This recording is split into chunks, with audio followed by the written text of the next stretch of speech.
nothing.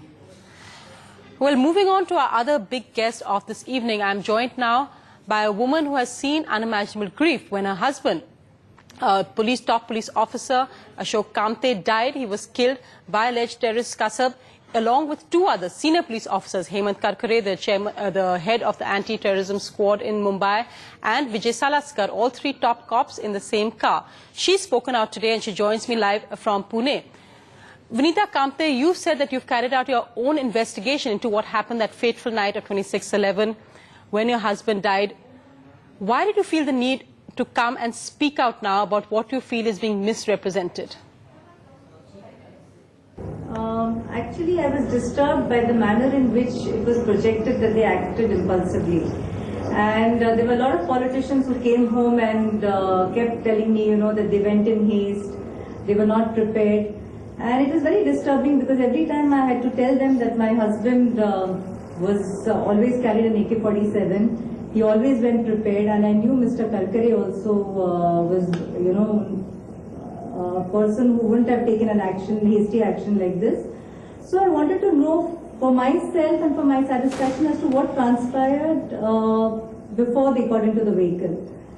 And I realized from all the witnesses there that they were there for 40 minutes, that's like minimum 40 minutes there. And they were asking for reinforcement and no reinforcement was forthcoming. They had an exchange of fire before that with the terrorists at Kama Hospital who were on the terrace. And finally, when no reinforcement reached there, they decided that they needed to act because time was running short. So they were a group of 15 or 16 people, I was told. And Mr. Karkare told his ATS team that you all wait here, don't cross fire. We are coming from the main gate of Kama. And there was that place was in absolute darkness. There were no street lights on. There was no help forthcoming even from the local people there as to how to get into Kama.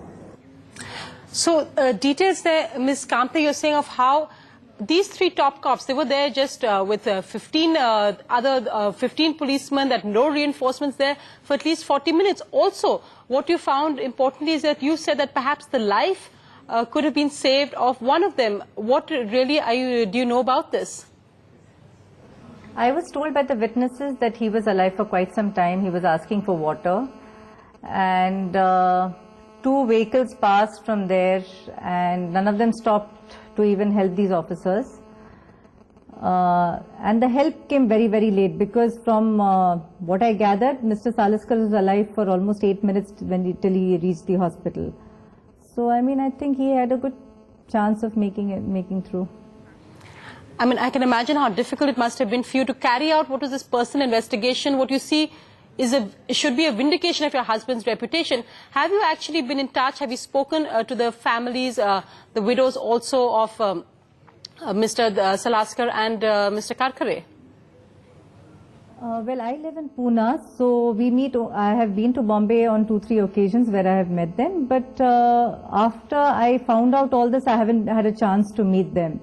And so, I mean, I haven't met them since I found out about all this.